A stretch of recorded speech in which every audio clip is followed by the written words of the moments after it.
क्षेत्र की समस्याओं के प्रति, यहाँ के विकास के प्रति मैं जानता हूँ कि पहाड़ का जीवन पहाड़ की तरह कठिन भी है, लेकिन हम सौभाग्यशाली भी हैं कि आज हमको विरासत में सब कुछ मिला हुआ है। मैं आज उन पूर्वजों का भी धन्यवाद करना चाहता हूँ, जिन पूर्वजों की बदौलत आज हम गांव में रह रहे हैं। उनका जो चिंतन था, उनकी जो मेहनत रही होगी, उन्होंने अपने कठिन परिश्रम से हमको खेत बना करके दे, मवेशियों की चिंता की, कहाँ पानी होगा, कहाँ चारा होगा। और आज अगर हम उनकी मेहनत को, उनके पसीने को, उस खेती को अगर हम बंजर करेंगे तो कहीं ना कहीं उनकी आत्मा भी दुखी होगी। मैं सौभाग्यशाली समझता हूँ अपने पर्वतीय क्षेत्र के लोगों को, जिनमें आज भी वही ललक है, वही उनकी मेहनत है, और अपनी मेहनत के बल पर हम सब लोग आत्मनिर्भर हो रहे हैं। इस क्षेत्र का सेवक होने के नाते मैं केवल इतना ही कहना चाहूँगा कि मैंने जो अनवरत 20 साल तक चिंतन किया, जो यहाँ की पीड़ा है, जो मैंने अपनी गरीबी से और इस पायदान तक पूछने में जो मैंने अनुभव किया है, उन सब अनुभवों को देख करके मेरा एक ही ध्येय रहता है कि जिस उम्मीद से, जिस भरोसे से आप लोगों ने मुझे अपना व्यापक आशीर्वाद दिया, इस क्षेत्र के लोगों ने, मेरा भी एक ही संकल्प है, एक ही चिंतन है कि मैं आपकी उम्मीदों को,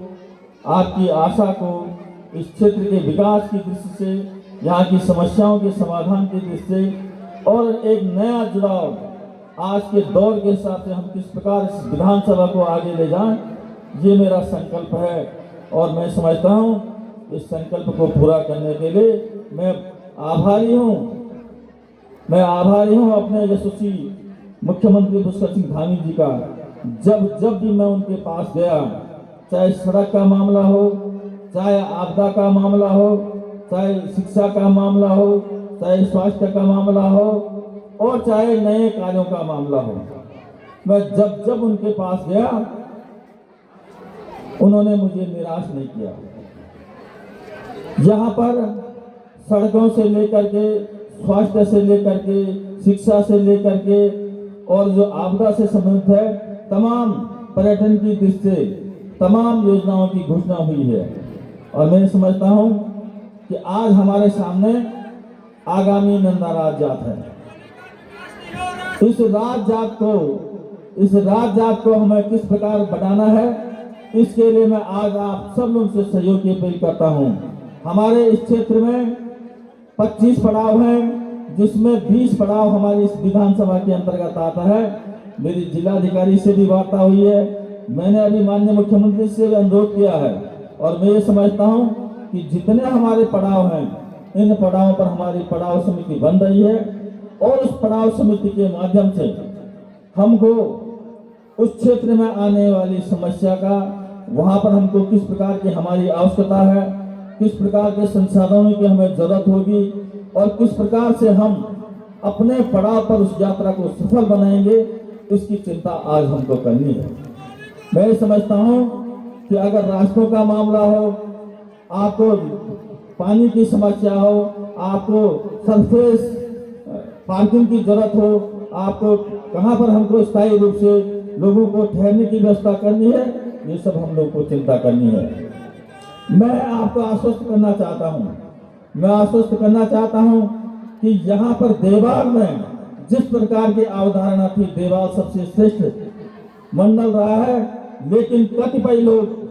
इस बात को देख रहा हूं, मैं बहुत लंबे समय से, लगभग 3 साल से मैं इस बात को देख रहा हूं, इस प्रकार की राजनीति से, इस प्रकार के प्रभाव से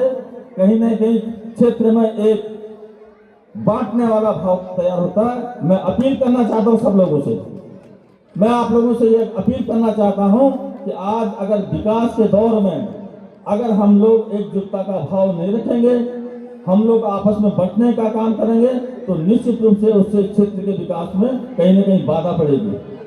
मैं आज ये भी कहना चाहता हूं कि इस क्षेत्र में जो वन भूमि से जो नोटिस आए हैं लोगों को, मैं माननीय मुख्यमंत्री जी के पास गया था, विस्तार से इस क्षेत्र की पीड़ा को मैंने उनके सामने रखा है और उन्होंने आश्वस्त किया है, देखो कोई भी समस्या होती है उसके समाधान के लिए सरल तरीके अपनाने पड़ते हैं, अपने काम के तरीके अपनाने पड़ते हैं। मैं माननीय मुख्यमंत्री जी से गया था, उन्होंने इसके समाधान के लिए एक विस्तृत रूप से इस समस्या के समाधान के लिए जिलाधिकारी को निर्देश दिए हैं और मैं समझता हूं कि हम जिलाधिकारी से मिल करके उनके साथ वार्ता करके जो हमारे यहाँ पर इस प्रकार का प्रकरण है उसके समाधान का रास्ता निकालूंगा। यहाँ पर जितने भी लोग आज यहाँ पर हमारे इस मेले को जो चार चांद लगा रहे हैं, मैं उनका भी हृदय से धन्यवाद करता हूँ। अभी हमारे छोटे छोटे बच्चे शिशु मंदिर के बच्चों ने बहुत आत्मविभोर